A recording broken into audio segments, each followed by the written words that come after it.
আকাশের সূর্যটা যেদিন মাথার কাছে চলে আসবে, জমিনটা তামার জমিন হয়ে যাবে।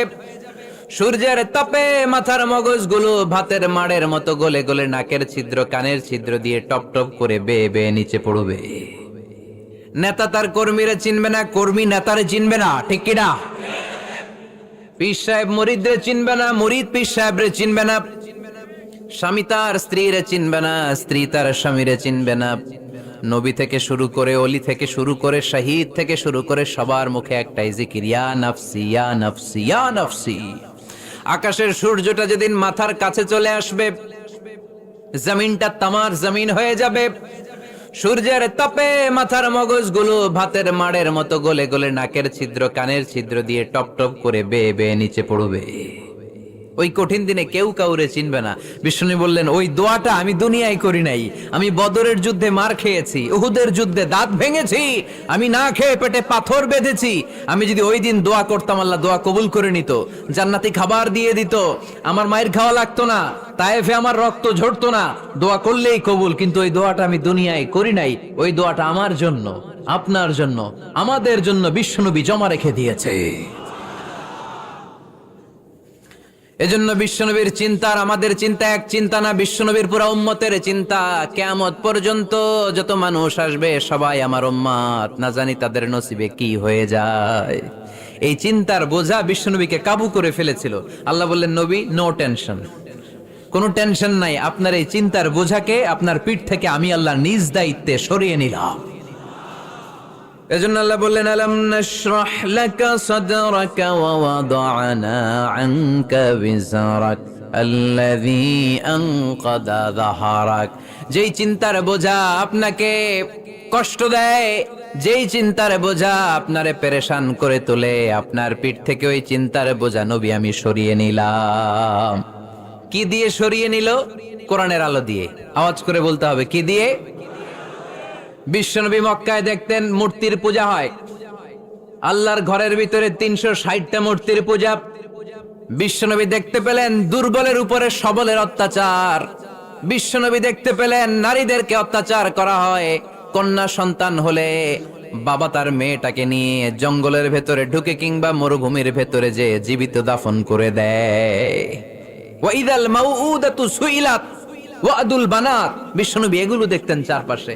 দেখে এই পথহারা জাতিকে কিভাবে উদ্ধার করবেন, কি দিয়ে উদ্ধার করা যায়, এই টেনশনে বিশ্বনবীর পিঠ বাঁকা হয়ে গিয়েছিল। উপমা বাঁকা হয়ে গিয়েছিল। বিশ্বনবী সব সময় পেরেশান থাকতেন। আল্লাহ বললেন, নবী টেনশনের দরকার নাই। হেরা গুহায় এমন একটা নূরের আলো দিয়ে আমি আপনারে আলোকিত করব, যার মাধ্যমে সব পেরেশানি দূর হয়ে যাবে। ألم نشرح لك صدرك ووضعنا عنك وزرك الذي أنقض ظهرك। আপনাকে পেরেশান বানিয়ে দেয় এরকম সব চিন্তার বোঝা আমি আল্লাহ সরিয়ে নিলাম। সুবহানাল্লাহ।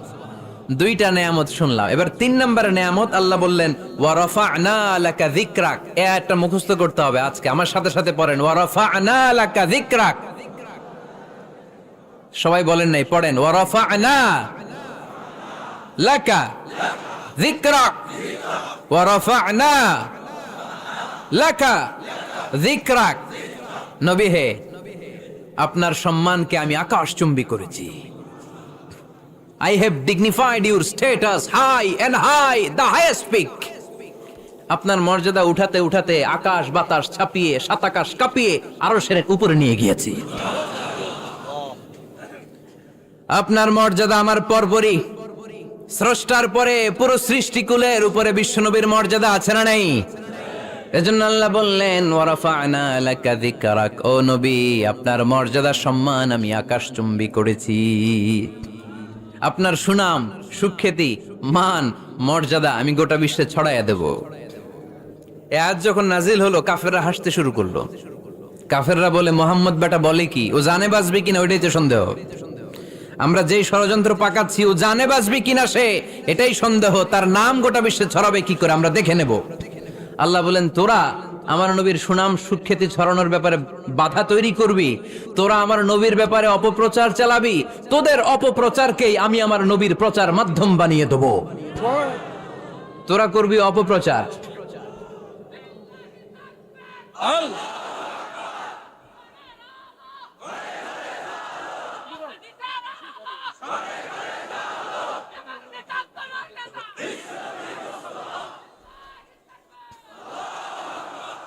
তোদের অপপ্রচারকে আমি আমার নবীর জন্য প্রচার মাধ্যম বানিয়ে দেব। এরকম অনেক সময় হয় না যে কেউ কেউ অপপ্রচার করে কারো বিরুদ্ধে, এটা তার জন্য প্রচার হয়ে যায়।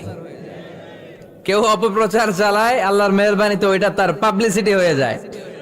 তার আলাদা করে প্রচার বিভাগের টিম তৈরি করা লাগে না, তার বিরোধীরাই তার প্রচার বিভাগের কাজে নেমে পড়ে।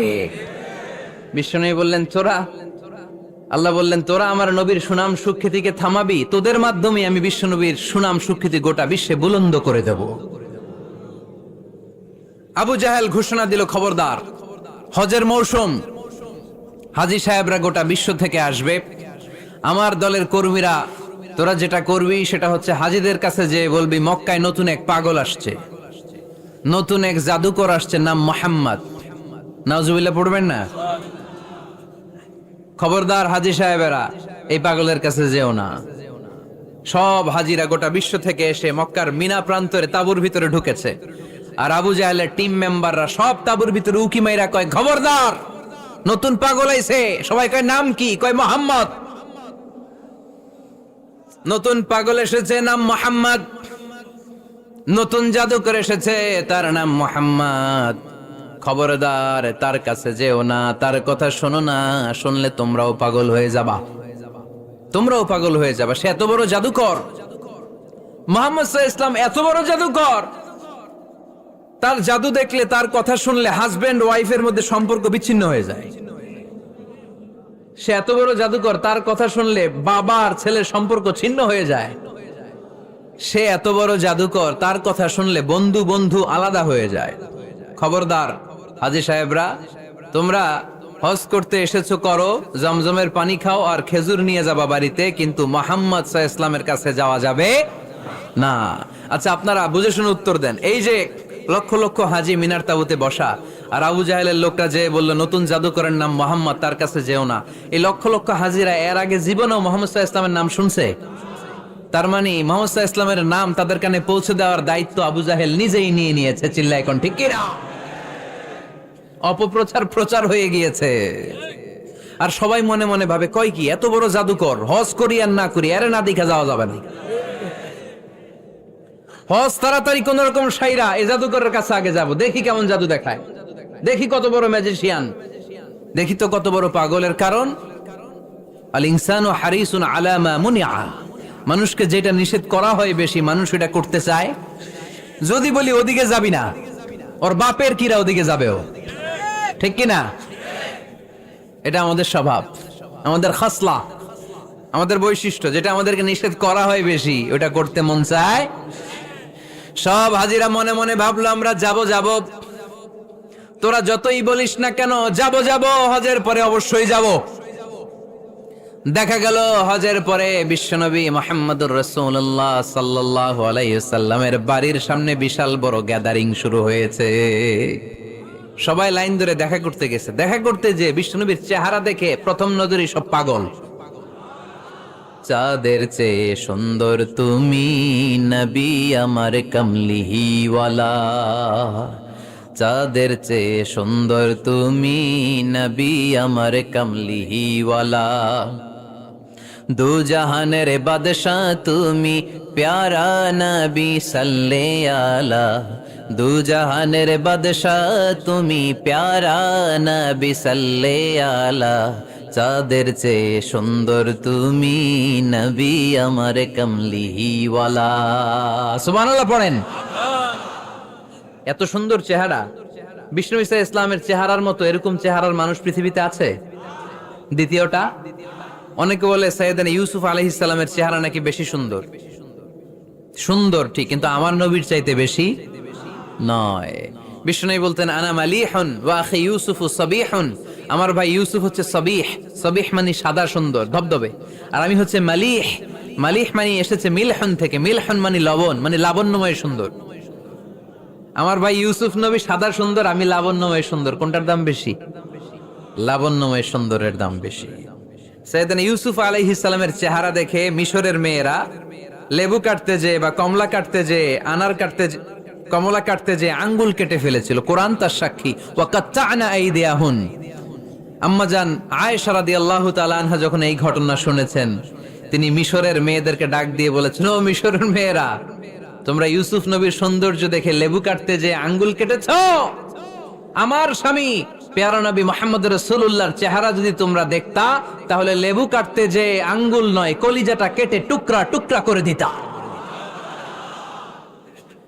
আবার আম্মা জান আয়েশা বলতো, লাকুম শামসুন ওয়া লানা শামসুন, তোমাদের জন্য একটা সূর্য আছে, কিন্তু আমি আয়েশার জন্য আলাদা একটা সূর্য আছে।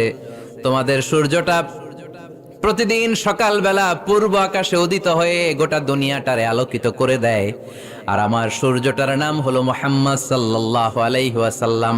মসজিদে নববীতে এশার নামাজের পরে আমার সূর্যটা আমার ঘরে উদিত হয়। তোমাদের সূর্য সকালবেলা পূর্ব আকাশে উঠে গোটা দুনিয়াটারে আলোকিত করে, আমার সূর্য মুহাম্মদ এশার নামাজের পরে আমার ঘরের ভেতরে যখন উকি দেয়, আমার পুরো ঘরটারে আলোকিত করে দেয় কে? এত সুন্দর চেহারা ছিল, ওনার চেহারার নূর দিয়ে হারানো সুই খুঁজে পেয়েছে বিশ্বনবীর স্ত্রীরা। চিল্লায় কোন আল্লাহু আকবার। বিশ্বনবীর চেহারার সৌন্দর্যের সাথে কারো সৌন্দর্যের কোনো মিল হবে? No comparison with our beloved prophet Muhammad sallallahu alayhi wasallam. Whether it's the fitness, whether it's the appearance, whether it's the status, no comparison with our prophet. এটা ফিটনেসের দিক থেকে হোক, এটা চেহারার সৌন্দর্যের দিক থেকে হোক, এটা কণ্ঠস্বরের ঝংকারের দিক থেকে হোক, সম্মান আর মর্যাদার দিক থেকে হোক, আমার নবীর সম্মানের ধারে কাছেও সম্মান পৃথিবীর কারো হতে পারে না। চিল্লায় বলেন ঠিক কিনা? এজন্য আল্লাহ বললেন, ওয়া রাফা'না লাকা যিকরাক, নবী আপনার সম্মান বাড়াতে বাড়াতে আমি আকাশচুম্বী করেছি। লোকজন সব যে বিশ্বনবীর দরবারে লাইন ধরেছে, হাজিরা সব বিশ্বনবীর কাছে যে চেহারা দেখেই কুপকাত, বাকি জিনিস তো পরে। অনেকে আছে না, চেহারা দেখলেই মানুষ পাগল হয়ে যায়, আছে না নাই? চেহারা দেখেই পাগল, চেহারা দেখেই পাগল। তারপর তারা মিলাতে লাগলো। মিনার তাবুতে আবু জাহেলের কর্মীরা ঘোষণা দিয়েছিল, এলাকায় মোহাম্মদ নামে পাগল এসেছে। তারা মিলায়ে দেখে না, এই মহামানব কোনোদিন পাগল হতে পারে না, কারণ পাগলের চুলগুলো থাকে উস্কো খুস্কো, ঠিক কিনা? আমার নবী সাল্লাল্লাহু আলাইহি ওয়াসাল্লামের চুল উস্কো খুস্কো ছিল। কত সুন্দর চুল আঁচড়ে রাখতেন, জাইতুনের তেল দিতেন, আতর ঢেলে মাথার শীতের মধ্যে ঢেলে দিতেন, কপাল বেয়ে বেয়ে পড়তো, আর যেখানে সেজদা দিতেন সেজদার জায়গায় আতরের ঘ্রাণে আমোদ হয়ে যেত। হাতের তালুতে পারফিউম মাখতেন, আর মানুষের সাথে মুসাফা করলে যার সাথে মুসাফা তার হাতের সাথে নবীর ব্যবহৃত পারফিউমের ঘ্রাণ ছুটে যেত। এত পরিচ্ছন্ন ছিলেন। তারা বিশ্বনবীর আলের বক্তব্যের মিল খুঁজে পায় না। তারা বলে, না, এই লোক কখনো পাগল হতে পারে না। পাগলের চুল থাকে উস্কো খুস্কো, জামা থাকে ছিঁড়া ফাড়া, গায়ের মধ্যে থাকে ময়লা। পাগল কখনো দাঁত মাজে না, কিন্তু বিশ্বনবীর মুচকি হাসির ফাঁক দিয়ে দাঁতের দিকে তাকালে মানুষগুলো সব পাগল হয়ে যায়। স্মাইল দিতেন বিশ্বনবী, স্মাইল, মুচকি হাসি, তাবাসসুম। বিশ্বনবীর মুচকি হাসি দেখলে মানুষ পাগল হয়ে যেত, পাগল পাড়া হয়ে যেত। তারা বলে, না না, এই মহামানব তো কখনো পাগল হতে পারে না। আবার মিলাতে লাগলো। আবু জাহেলের কর্মীরা বলেছিল এটা নাকি বড় জাদুকর, কিন্তু তারা বলে, না না, এই অসাধারণ লোকটা জাদুকর হতে পারে না, সে তো কোনো মন্ত্র পড়ে না। জাদু করার জন্য মন্ত্র পড়ার দরকার আছে না নাই? বিষ্ণুনবী কি মন্ত্র পড়তো? বিষ্ণুনবী কি পড়ে শোনাতো? চিল্লায় বলেন, কি পড়ে শোনাতো? কোরআন শোনাতো। এত সুন্দর কণ্ঠ ছিল বিশ্বনবীর, পাগল হয়ে যেত মানুষ শুনতে শুনতে, পাগল পাড়া হয়ে যেত, বিমুগ্ধ হয়ে যেত। তারা সবাই বলতে আরম্ভ করলো, আবু জাহেল তুমি মিথ্যাবাদী, তবে তোমাকে ধন্যবাদ এরকম একটা মানুষের সাথে পরিচয় করিয়ে দেওয়ার জন্য। সুবহানাল্লাহ কইলেন না? আমরা মেনে নিতে পারলাম না সে পাগল নয়, জাদুকর নয়, সে হলো এই জামানার পয়গাম্বার। আমরা পড়ে নিলাম লা ইলাহা ইল্লাল্লাহু মুহাম্মাদুর রাসূলুল্লাহ সাল্লাল্লাহু আলাইহি ওয়াসাল্লাম, ওয়া রাফা'না লাকা যিকরাক, নবী হে এইভাবে আমি আপনার সম্মানকে বাড়িয়েছি। হাইসুমা যুকিরতু যুকিরতা মাই, নবী যেখানে আমার নাম নেওয়া হবে আমার পর পর আপনার নামও নেওয়া হবে। পড়েন সুবহানাল্লাহ। যেখানে আমার আল্লাহর নাম তারপরে আমার নবীর নাম আছে না নাই? কালেমার ভেতরে লা ইলাহা ইল্লাল্লাহ আমার আল্লাহর নাম শোভা পায়, তারপরে মুহাম্মাদুর রাসূলুল্লাহ দ্বিতীয় বাক্যে আমার নবীর সুন্দর নামটা আছে না নাই? কালেমার মধ্যে প্রথমে আল্লাহর নাম, তারপরে নবীর নাম। হাইসুমা যুকিরতু যুকিরতা মাই, নবী কিভাবে আপনার মর্যাদা আমি বাড়াবো জানেন? যেখানে আমি ওইখানেই আপনি, যেখানে আমার নাম নেওয়া হবে তারপরেই সৃষ্টিকুলের মধ্য থেকে শুধু আপনার নাম নেওয়া হবে। সুবহানাল্লাহ পড়েন। আপনার উম্মতেরা গোটা বিশ্বে সালাত আদায়ের জন্য আজান দিবে, আজানের প্রথম 4 বাক্যে আমি আল্লাহর বড়ত্ব, আল্লাহু আকবার। তারপরের 2 বাক্যে আমি ছাড়া কোনো ইলাহা নাই, এটার সাক্ষ্য দেয়া হবে। তারপরের 2 বাক্যে সবাই সাক্ষ্য দিতে বাধ্য, আপনি ছাড়া দুনিয়ায় আর কোনো শেষ রাসূল নাই। তার মানে আজানের মধ্যেও আমার আল্লাহর নামের পরে আমার নবীর নাম আছে না নাই? এরপর আমরা একামত দিয়ে জামাত শুরু করি। এই জামাতের আগে যে একামতটা দেই, এই একামতেও আল্লাহর নামের পরে আমার নবীর নামটা আছে না নাই? আল্লাহু আকবার, আল্লাহু আকবার, আশহাদু আন লা ইলাহা ইল্লাল্লাহ, আশহাদু আন্না মুহাম্মাদার রাসূলুল্লাহ সাল্লাল্লাহু। তার মানে আজানে আমার নামের পরে আপনার নাম, একামতে আমার নামের পরে আপনার নাম। নামাজের শেষে যখন আমরা শেষ বৈঠকে বসি সেখানে বিশ্বনবীর উপর দুরূদ আছে না নাই? তার মানে সব জায়গায় বিশ্বনবীর নাম নেয়াকে আবশ্যক করে দিয়েছে কে? নবী হে। এই গোটা বিশ্বের ভেতরে সূর্য উঠবে, সূর্য ডুববে, শীত যে গ্রীষ্ম আসবে, দিন যে রাত আসবে, এক মুহূর্তের জন্য আপনার নামের আলোচনা থামবে না। চিল্লায় বলো ঠিক কি না? রাফা'না লাকা যিকরাক, I have dignified your status very high, very high। অনেক উপরে নিয়েছি, আকাশ বাতাস ছাপিয়ে, 7 আকাশ কাঁপিয়ে আরশ পর্যন্ত আমি আপনার মর্যাদাকে বুলন্দ করেছি।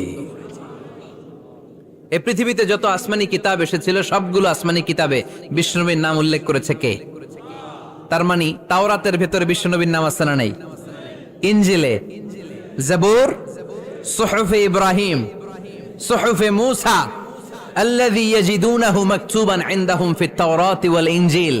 ইহুদিরা খ্রিস্টানরা বিশ্বনবীর মানতে চাইতো না। তারা বলতো, মুহাম্মদ তোমার নাম তো আমাদের কিতাবে নাই। বিশ্বনবী বললেন পড়ো। তারা পড়তে পড়তে বিশ্বনবীর জায়গাটা লুকিয়ে রাখতো। যেখানে বিশ্বনবীর নাম ওরা এইভাবে ধরে রাখতো।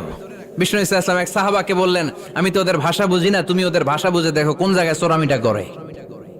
প্রতিটা কিতাবের প্রতিটা পাতায় পাতায় বিশ্বনবীর নাম আছে না নাই? সাইয়েদনা আদম আলাইহিস সালাম থেকে শুরু করে ঈসা আলাইহিস সালাম পর্যন্ত যত নবী এসেছে সব নবী সুসংবাদ দিয়েছে যে একজন নবী আসবে, যেই নবী আসার মধ্য দিয়ে এই আম্বিয়া আলাইহিমুস সালাম পৃথিবীতে আসার যে ধারাবাহিকতা, এই সিলসিলা, এই চেইনকে আল্লাহ তাআলা কাট অফ করে দিবে। সাইয়েদনা আদম তার বংশধরদেরকে বলেছে, নূহ আলাইহিস সালাম তার প্রজন্মকে বলেছে, ইব্রাহিম আলাইহিস সালাম তার জেনারেশনকে বলেছে, মূসা আলাইহিস সালাম বনি ইসরাইলকে শুনিয়েছে। সর্বশেষ সাইয়েদনা ঈসা আলাইহিস সালাম এসে বলেছে, ইয়াতি মিন বাদি ইসমুহু আহমদ, আমার পরে এমন এক নবী আসবে তার নাম, চিল্লায় বলেন, আহমদ বড় বিশ্বস্ত, সে কোন বন্ধু বলো বেশি বিশ্বস্ত, সে কোন বন্ধু বলো বেশি বিশ্বস্ত, কার কাছে মন খুলে দেয়া যায়, কার কাছে প্রাণ খুলে বলা যায়, হওয়া যায় অতি আশ্বস্ত, তার নাম আহমদ বড় বিশ্বস্ত। সুবহানাল্লাহ পড়ে, ইয়াতি মিন বাদি ইসমুহু আহমদ, আমার পরে এমন এক নবী আসবে তার নাম হবে আহমদ। এই নবীর পরে আর কোন নবী আছে? চিল্লায় বলেন, লা নবিয়্যা বাদি ওয়ালা রাসূলা, আমার পরে কোনো নবীও নাই। আমার পরে কোনো রসুলও নাই, তবে আমার পরে যদি নবী হওয়ার যোগ্যতা কারো থাকে, আমার ওমরে ফারুক নবী হওয়ার যোগ্যতা রাখে। কোন নবী নাই, খাতামুন নবিয়্যিন, আমার পরে কোনো নবী নাই। তার মানে বিশ্বনবীর জীবনে 3 নম্বর নিয়ামত হলো রাফা'না লাকা যিকরাক। মর্যাদা আমি বাড়াতে বাড়াতে বাড়াতে বাড়াতে নবী অনেক উপরে নিয়েছি। আবার আল্লাহ আমাদেরকে ডেকে বললেন, ও ইমানদার বান্দারা শোনো, আমি স্বয়ং আল্লাহ তাআলা আমার ফেরেশতা বাহিনী নিয়ে এই নবীর উপরে স্বয়ং আমি দুরূদ পড়ি। ইন্নাল্লাহা ওয়া মালাইকাতাহু ইউসাল্লুনা আলান নবী ইয়া আইয়ুহাল্লাযীনা আমানু সাল্লু আলাইহি ওয়া সাল্লিমু তাসলিমা। পড়েন, আল্লাহুম্মা সাল্লি আলা মুহাম্মদ ওয়া আলা আলি মুহাম্মদ কামা সাল্লাইতা আলা ইব্রাহিম وعلى آل إبراهيم إنك حميد مجيد. اللهم بارك على محمد وعلى آل محمد كما باركت على إبراهيم وعلى آل إبراهيم إنك حميد مجيد. চিৎকার করে পড়েন সুবহানাল্লাহ। এমন নবী যে নবীর উপর আল্লাহ নিজেই দুরূদ পড়ে, ফেরেশতারা পড়ে, এজন্য আমাদেরও পড়ার দরকার আছে না নাই? আবার আল্লাহ বললেন, নবী আপনি এমন নবী যেই নবীকে আমি হাউজে কাউসার দিয়েছি। লক্ষ লক্ষ নবীদের কাউরে কিয়ামতের দিন আমি হাউজে কাউসারের মালিক বানাবো না, শুধুমাত্র কেবলমাত্র একমাত্র আপনি ছাড়া। ইন্না আ'তাইনাকাল কাউসার ফাসাল্লি লিরাব্বিকা ওয়ানহার ইন্না শানিআকা হুয়াল আবতার। সুবহানাল্লাহ পড়েন। এই হাউজে কাউসারের পানি খেতে চান, পান করতে চান? বিশ্বনবী না দিলে খাইতে পারবো আমরা? হাউজে কাউসার পান করতে চান কারা? হাত তুলে দেখান।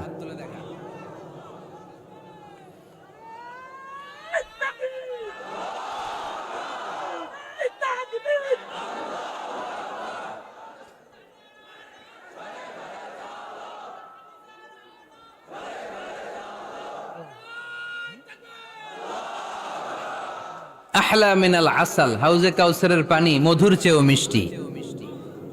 আবরাদু মিনাস সালজ, বরফের চাইতেও ঠান্ডা। আবিয়াদু মিনাল লাবান, দুধের চাইতেও সাদা।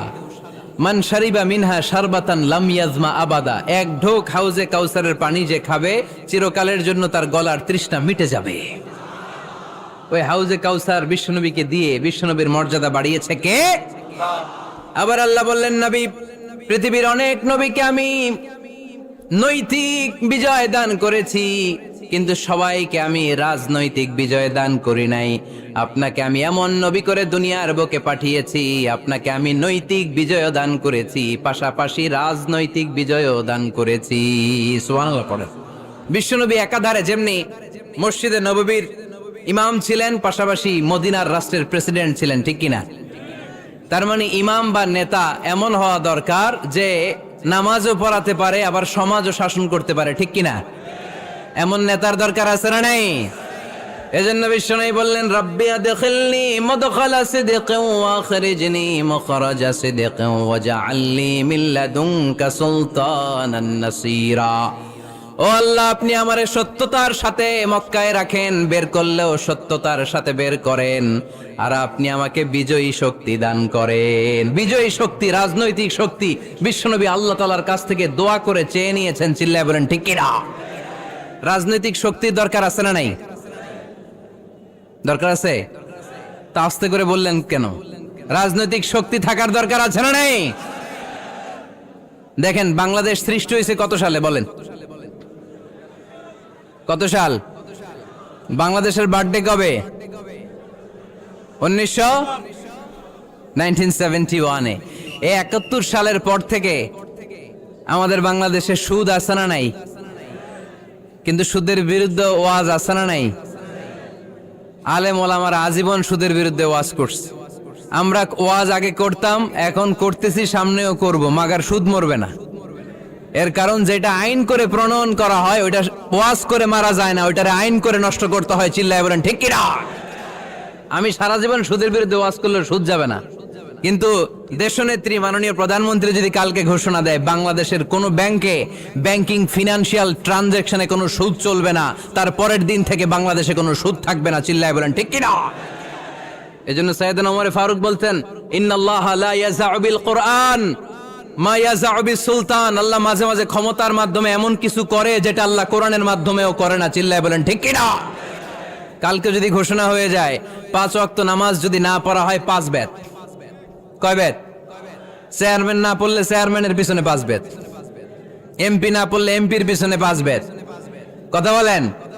মাননীয় প্রধানমন্ত্রী যদি এটা ঘোষণা দিয়ে দেয় যে কালকে থেকে নামাজ না পড়লে 5 বেত, এটা সবার জন্য এই আইন। একটা বেনামাজি খুঁজে পাওয়া যাবে? সব কই দৌড়াবে? মসজিদে। অজু থাকলেও দৌড়, না থাকলেও দৌড়। কারণ মায়ের উপরে কোনো ওষুধ আছে? কথা বলেন? কারণ মায়েরে ভিটামিন আছে, মায়েরে কি আছে? এজন্য ইন্নাল্লাহা লা ইয়াযাউ বিল কুরআন মা ইয়াযাউ বিস সুলতান। মাঝে মাঝে আল্লাহ ক্ষমতা দিয়ে এমন কিছু করে যেটা মাঝে মাঝে আল্লাহ কোরআন দিয়েও করে না। এজন্য অনেক নবীকে নৈতিক বিজয় দান করলো, বিশ্ব নবীকে শুধু নৈতিক বিজয় নয়, পাশাপাশি রাজনৈতিক বিজয়ও দান করেছে কে? 3টা নিয়ামতের ঘোষণা দিয়ে আল্লাহ বললেন, আলাম নাশরাহ লাকা সাদরাকা ওয়া ওয়াদা'না আনকা বিজরাক আল্লাযী আনকাদা যাহরাক ওয়া রাফা'না লাকা যিকরাক। পড়েন সুবহানাল্লাহ। নবী হে, আপনার মর্যাদা আমি অনেক বাড়িয়েছি। আপনার কথা শুধু মুসলমানেরাই বলে না, হিন্দুরাও বলে। আছে না নাই? গতকাল এক হিন্দু ভাই আমার হাতে হাত রেখে শাহাদা বাক্য পাঠ করে গাজীপুরে মুসলমান হয়ে গেছে।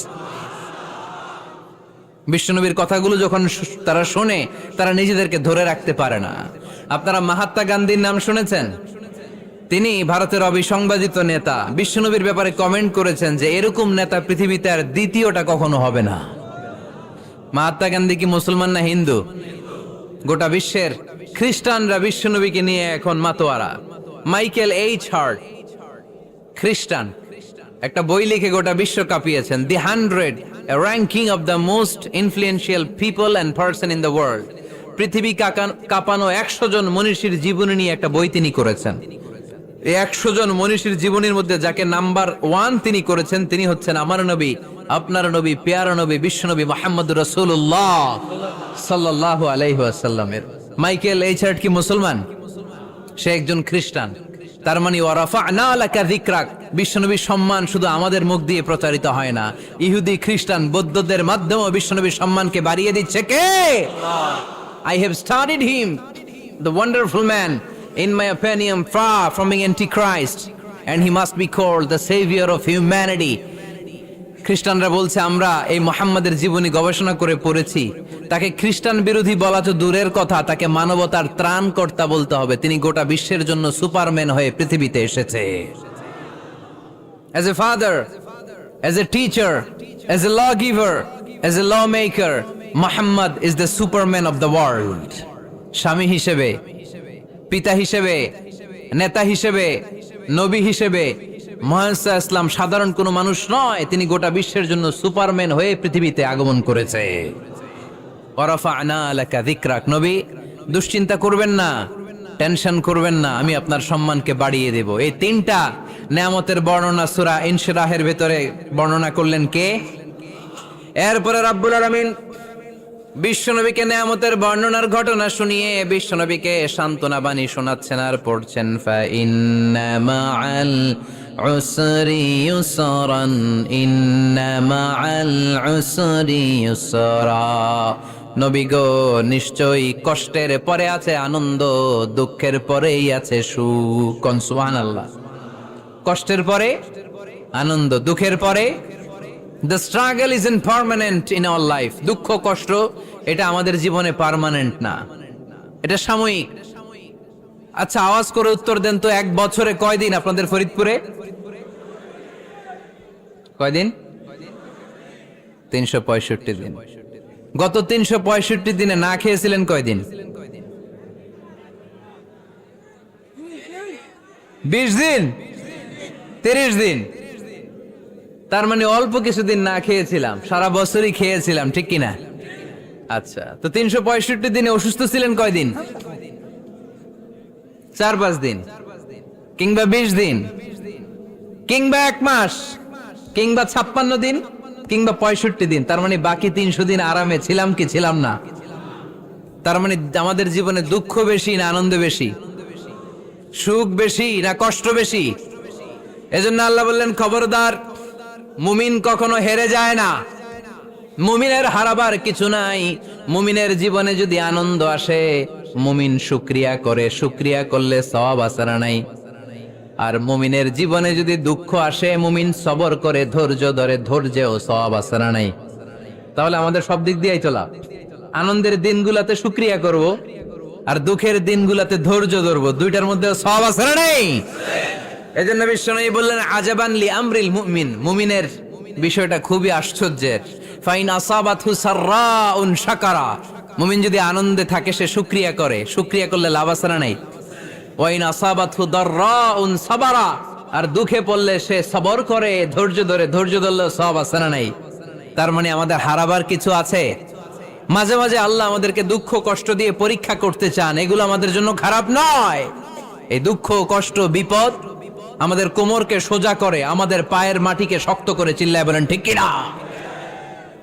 প্রতিকূল পরিবেশে কিভাবে বাঁচতে হয় এই দুঃখ কষ্ট আমাদেরকে শিখায়। এজন্য মুমিন বান্দার বৈশিষ্ট্য হচ্ছে দুঃখ কষ্ট বেদনা জ্বালা এগুলোতে সে আপসেট হয় না, সে হাল ছেড়ে দেয় না, সে ভরসা রাখে একজনের উপর। চিল্লায় বলতে হবে তিনি কে? কারণ মুমিন জানে রাত্রি যত গভীর হয়, অন্ধকার তমানিসা ভেদ করে সুবহে সাদিক হয়। মুমিন জানে গর্ভবতী নারীর পেটের ব্যথা যেই দিন বাড়তে থাকে, ওই দিনই নতুন মেহমান আগমনের সময় ঘনাতে থাকে। মুমিন জানে তার জীবনে দুঃখ কষ্ট বিপদ যত বাড়তে থাকে, সুখের দিন কাছে আসতে থাকে। এজন্য মুমিনের হারাবার কিছু নেই। ফা ইন্না মাআল উসরি ইউসরা, ইন্না মাআল উসরি ইউসরা। নবী হে, কষ্টের পরেই আছে আনন্দ, দুঃখের পরেই আছে সুখ। আপনি সমস্যায় পড়েছেন, ওই সমস্যার সমাধানও আছে না নাই? এই পৃথিবীতে এমন কোন সমস্যা আছে যেটা সমাধান নাই? কথা বলেন। সমস্যা তৈরি করেছে কে? আবার সমাধানও দিয়েছে কে? Allah doesn't create a lock without its key. Allah কখনো চাবি না বানাইয়া ওইটার তালা বানায় নাই। কথা কন। তালাও যেহেতু আছে, ওই তালার চাবিও বানিয়েছে কে? মা আনজালাল্লাহু দান ইল্লা আনজালাল্লাহু লাহু শিফা। আল্লাহ দুনিয়ায় এমন কোন রোগ পাঠায় নাই যেই রোগের ঔষধ বানায় নাই, এমন কোন রোগ নাজিল করে নাই যেই রোগের কোন চিকিৎসা বানায় নাই, হয়তো সেটা আবিষ্কার হয় নাই। অনেকে ক্যান্সারের কথা বলতে পারেন যে হুজুর ক্যান্সার এমন রোগ, এই ক্যান্সার তার নাই কোনো অ্যান্সার, কিন্তু বিজ্ঞানীরা বলতেছে এটারও অ্যান্সার আবিষ্কৃত হচ্ছে। সুবহানাল্লাহ কইবেন না? কিছু কিছু ক্ষেত্রে হয়েও গিয়েছে। এজন্য দুঃখের পরেই আছে সুখ, কষ্টের পরেই আছে আনন্দ। এই দুনিয়াটাই এরকম, কষ্টের পরই আনন্দ। দেখবেন তারাবির নামাজ 20 রাকাত পড়তে কষ্ট লাগে না? কোমরে ব্যথা, হাঁটুতে ব্যথা, কিন্তু 20টা রাকাত যখন শেষ করে মসজিদ থেকে বের হই, একটা আনন্দ আছে না নাই? কষ্ট করে পরীক্ষার জন্য প্রিপারেশন নিলেন আপনি কয়েক মাস, কিন্তু ফলাফল যখন ভালো হয় তখন একটা আনন্দ আছে না নাই? সারাদিন রোজা রাখলেন রমজানে, কি কষ্ট, তৃষ্ণায় গলা ফেটে যায়, কিন্তু ইফতারির সময় যখন রুহাবজা শরবতটা খাই, কেমন লাগে? একটা আনন্দ আছে না নাই? এজন্য আল্লাহ বললেন, فإن مع العسر يسرا إن مع العسر يسرا। ও নবী, কষ্টের দিন মক্কায় অল্প কিছু দিন, মদিনাতে আনন্দের দিন অপেক্ষা করছে। আমাদের জীবনে যদি দুঃখ কষ্ট আসে, আমরা ধৈর্য ধরবো, তাওয়াক্কুল করবো একজনের উপর, তিনি কে? কারণ আমরা বিশ্বাস করি কষ্টের দিন এটা চিরকালের জন্য নয়, সামনে আনন্দের দিন আমাদের জন্য সেট করে রেখেছে কে? তাহলে আমরা সূরাতুল ইনশিরাহ থেকে 3টা নিয়ামতের বর্ণনা শুনলাম, বিশ্বনবীকে কি সান্ত্বনা দেয়া হলো সেটা শুনলাম। এবার 2টা গাইডলাইন শুনে তাফসীর আমরা শেষ করব। শুনতেছেন? কষ্ট হচ্ছে তো উঠা বসা করতেছেন কেন? উঠলেন কারা কারা? শেষ করে দিব? দোয়া করে দেই। কি গাইডলাইন দিলেন শুনবেন? কে কে শুনবেন না হাত তোলেন।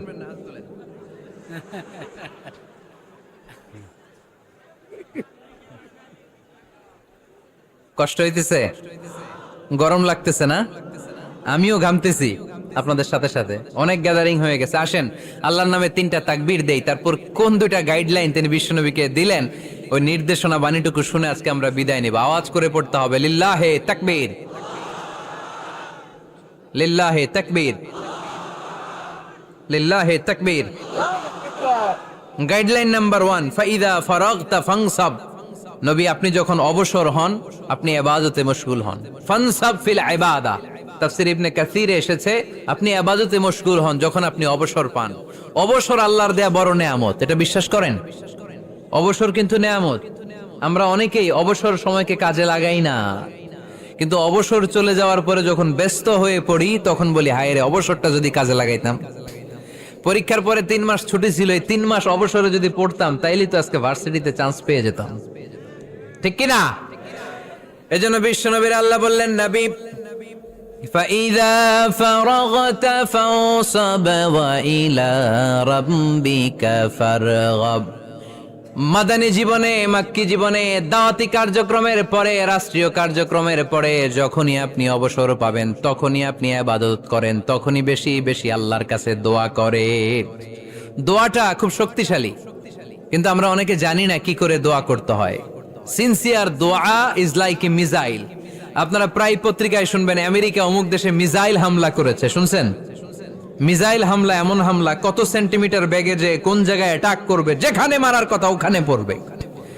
ঠিক দোয়াটা হচ্ছে মিসাইলের মতো। আপনি যদি দোয়ার মতো দোয়া করতে জানেন, ওই দোয়াটাও জায়গা মতো যে ভেদ করবে। চিল্লা এখন ঠিক কিনা? কিন্তু আমরা দোয়া করতে জানি না, কি করে দোয়া করতে হয় এটা জানি না। বিশ্বনবীকে আল্লাহ বললেন, নবী ফাইদা ফারাগতা ফানসাব, যখন আপনি অবসর হবেন তখন আপনি দোয়া করেন, আল্লাহর কাছে চান। বেশি বেশি চাইলে খুশি হয় কে? তার মানে প্রথম ঘোষণা হলো ফাইদা ফারাগতা ফানসাব। প্রথম নির্দেশনা হলো নবী যখনই আপনি অবসর পাবেন ইবাদত করবেন এবং দোয়া করবেন, বেশি বেশি আল্লাহর কাছে চাইবেন। 2 নাম্বার দিক নির্দেশনা হলো ওয়াইলা রব্বিকা ফারগাব, সব সময় আপনি আপনার আল্লাহর দিকে মনোনিবেশ করবেন। বিপদে পড়লে ডাকবো কারে?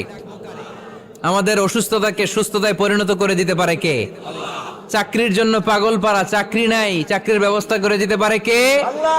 বিদেশে যেতে মনে চায়, পাসপোর্ট দিয়ে রেখেছি, ভিসা নাই, ভিসা লাগাই দিতে পারে কে? কিন্তু আমরা দুঃখ কষ্ট বেদনা কিছু একটা হইলেই সবার আগে আল্লাহরে শেয়ার করার আগে ফেসবুকে শেয়ার মাইরা দেই। আছে না নাই? আপনাদের ফেসবুক অ্যাকাউন্ট আছে নাকি? কার কার আছে দেখি?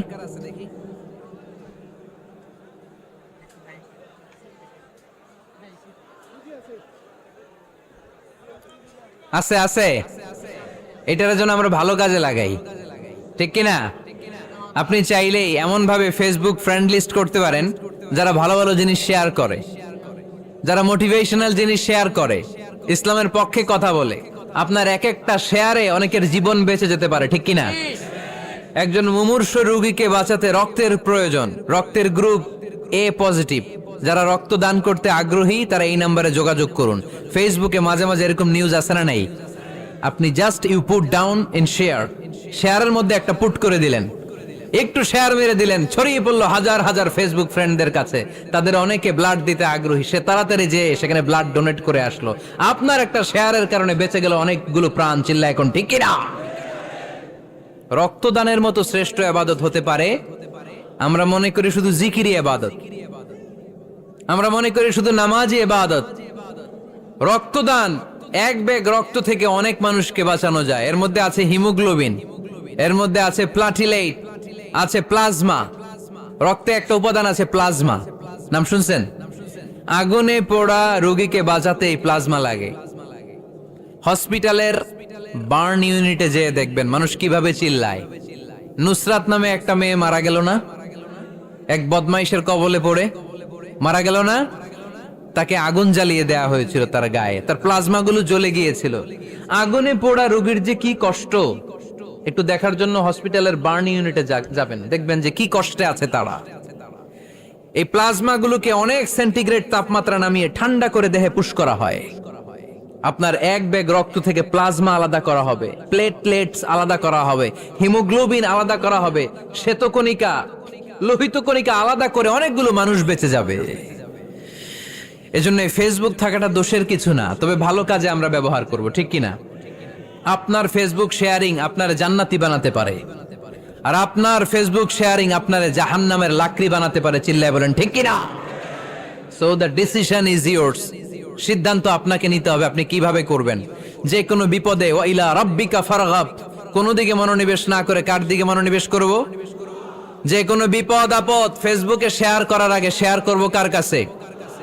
আমাদের যার যা লাগে আল্লাহ সবও যদি দিয়ে দেয়, আল্লাহর ধনভাণ্ডারের 1 ইঞ্চিও কমবে?